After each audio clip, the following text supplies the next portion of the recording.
my name is Reggie and welcome to my channel. Today I am finally going to be filming for you guys my favorite books of 2017.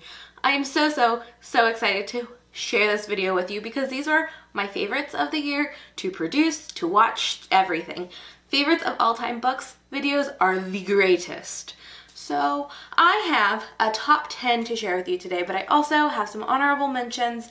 There are 4 honorable mentions, I believe. So this full list is 14 books. That sounds like a lot, but I read over 100 books in 2017. I read 112, so there were so many that stood out to me. I think I gave 20 books 5 stars, so I had my work cut out for me picking a top 10. If you're new here, consider subscribing. I post new bookish content every week, and go ahead and hit that bell notification so you don't miss any of it. The first honorable mention I want to talk about today is Mangus and the Gods of Asgard, Book 3, The Ship of the Dead by Riordian. Goodness, that's a mouthful. But this book is the third and final book in the Mangus trilogy, and it details our conclusion of Norse god, demigod, and inherit Magnus Chase as he is trying to save the world from Ragnarok. And it is so good. This is, in my opinion, one of the strongest of Rick Riordan's entire canon. I've read almost all of his books. This is by far my favorite series he's written. Next up, I also want to talk about Dear Martin by Nick Stone. This is such a wonderful book. This is an own voices book. This details our story of Justice, who is a Ivy League bound high school senior living his life at a prep school. He's an African-American young boy, and he is wrongfully arrested near the beginning of this book. And that incident, it leads to him dissecting things a little bit more. He starts throughout the course of this doing an experiment of writing letters to Martin Luther King Jr. and it's just kind of his exploration of what's going on in his community and in the world, and it's really good. Next up on honorable mentions, we've got Into the Bright Unknown by Carson. This is the third and final book in the Gold Seer trilogy, which is a story about a young girl named Leah Westfall whose parents are killed and she has to flee west dressed as a boy. She's living in the South in the Gold Rush era, and it's fantastic. She has a little superpower where she can sense gold, so of course that comes super handy, but also means people are after her. It's a ride till the very end, let me tell you, and I thought this was such a good conclusion to the series. Last up in my honorable mentions section, we have The Song Rising by Samantha Shannon. This is the third book in the Bone Season trilogy. If you don't know, the Bone Season trilogy is one of my favorite ongoing series. I say one of, it is my favorite ongoing series. This, in my opinion, is the weakest book in the series so far. It's slated to be a 7-book series. This is book 3. However, the progression in this book is so good, and I'm so excited to see what book 4 has in store, even though we have to wait quite a bit for it. All right, now we're getting into the top 10 finally. So coming in at number 10, I have Saga Volume 8. I read this like December 31st or something. And it was so good. If you haven't read Saga yet, I don't know what you're doing, but if you haven't read this volume, if you've kind of been like, the story's just kind of staying a little flat and I'm just not interested anymore, read this volume. It's the best in so long. It's so good, so emotional. Whew, I can't tell you. It was one of my favorites in the series, by far, maybe my favorite.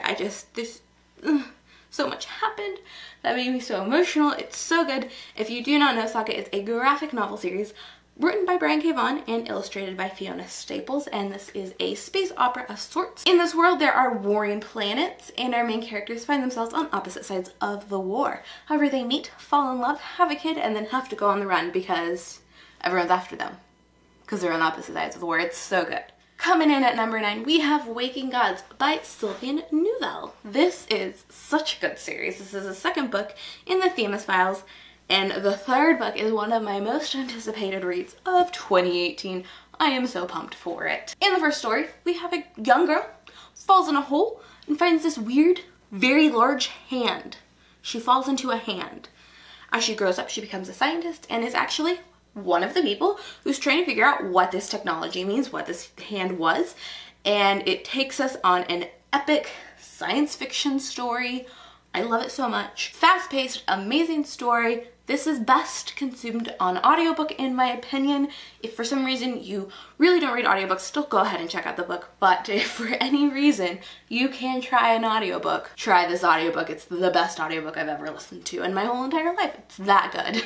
Coming in at number 8, we have Moxie by Jennifer Mathieu. This book is about a young girl who is in high school, and she's in a high school where football kind of rules all. Because of this environment they live in and that everyone in this town really loves football, the football players are given kind of loose reins, and the girls end up going to the school in a pretty sexist environment, which is not okay.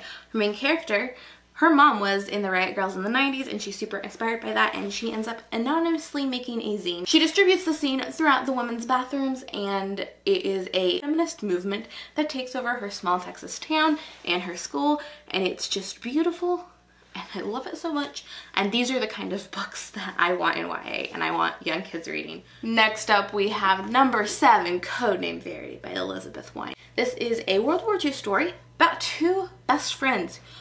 They're pilots, their plane goes down. One of our girls is captured by the Gestapo, interrogated and tortured, and it's her tale of how all of this goes down, and it's heartbreaking. Highly recommend reading this book. It will take you for a loop. If you're interested in audiobooks, this was an amazing audiobook. Love it so much. Coming in at number 6 is a book that I thought would be higher up on the list, but it just didn't make the cut this year because I read so many fantastic books, and that is Turtles All the Way Down by John Green. Oh my gosh, Own Voices John Green should be every John Green book we get from here on out. The mental illness rep is so good. I keep telling you why I love the books before I tell you what the books are about. So let's backtrack a little bit again. If you don't know, John Green has OCD. This book is about a girl who has OCD. Also has some like mystery elements of her trying to figure out what happened to her childhood friend's dad who was missing. This is why Own Voices books are so important, because you can see in Aza's characterization that the thoughts she had are so pure and came from a place of experience from the author, and it's just moving and emotional, and I have a review on this again, so check that out if you want to hear more. Alright guys, it's top 5 time. Coming in at number 5, I have Dear Ijeawele, or A Feminist Manifesto in 15 Suggestions by Chimamanda and Ngozi Adichie. This is so good. I also read We Should All Be Feminists this year by her, which is a speech based on her TED Talk. But this book was a step above. Essentially, this book is a letter she wrote to her friend, Ijeawele, who asked her for some suggestions on how to raise her daughter that she was to have feminist. She expanded that letter she eventually wrote to this book, which is like, I mean, short. I listened to the audiobook. It's like an hour-long audiobook. It's just like every moment you read something, you hear her say something, you're like, yes, yes, she gets it. This is what it's like. Coming in at number 4 is The Female of the Species by Mindy McGinnis. So this is a story of Alex, and Alex's sister was kidnapped, raped, and murdered recently, and no one was ever arrested or punished for this crime because there was not enough evidence to convict the suspect in that case. So Alex takes it upon herself to kill this man. It sounds really dark, and it is. This is a very visceral and raw and emotional book. It tackles such important topics so beautifully and so articulately. It has huge amounts of feminist conversations, tackles rape culture incredibly well, and it is just one of the most amazing books I've read in such a long time. Coming in at number 3 is Counting Descent by Clint Smith. This is a modern book of poetry. What? Reggie doesn't like modern poetry.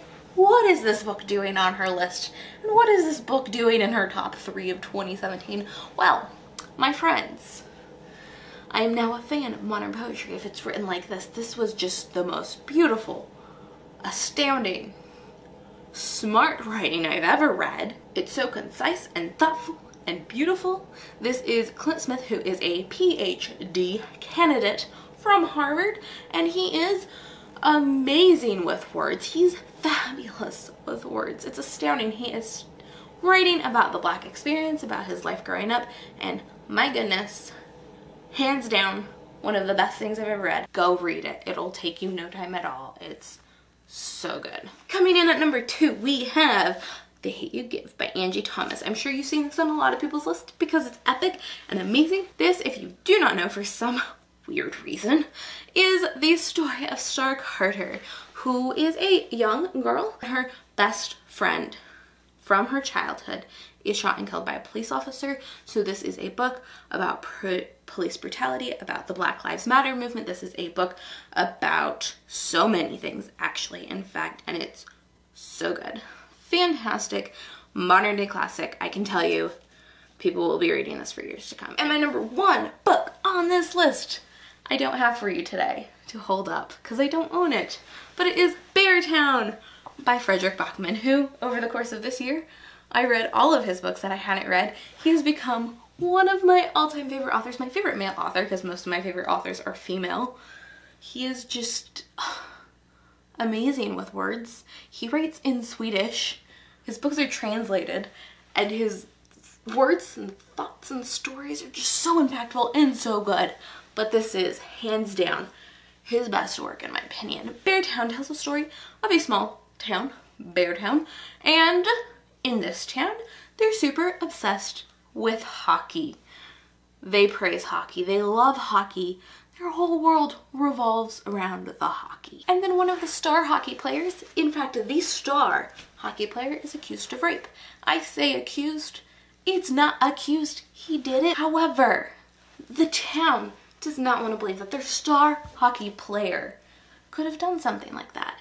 So it's her word against his. It's shit for her. And that story is so relevant to right now. It's so wonderful. The sequel is coming out this summer. It's my other most anticipated book of the year because I can't wait to see how the rest of this story unfolds. However, super good, very dark, very important. I just have no words to describe how good, how important, how much I love this book. The writing is fabulous, the characterization, the atmosphere, the characters. But the best part about it is not just that it tackles this serious topic, but how it tackles the serious topic and how it's not just a story about like rape or rape culture, which are very important things to talk about, but it's a story about the voice of the victim and trying to raise that voice up and what happens when people don't believe that voice and how that feels and how that is seen by everyone. And we see so many sides of that because we see so many of the characters in the town take it so many different ways. And it's just beautifully explored, beautifully portrayed. I love it so much. And that is all for my favorite books of 2017. I hope you enjoyed this video. If you did, subscribe, thumbs up, comment down below, let me know your favorite books of 2017. And I'll see you in my next video. Bye! Baby, I've been here, yeah.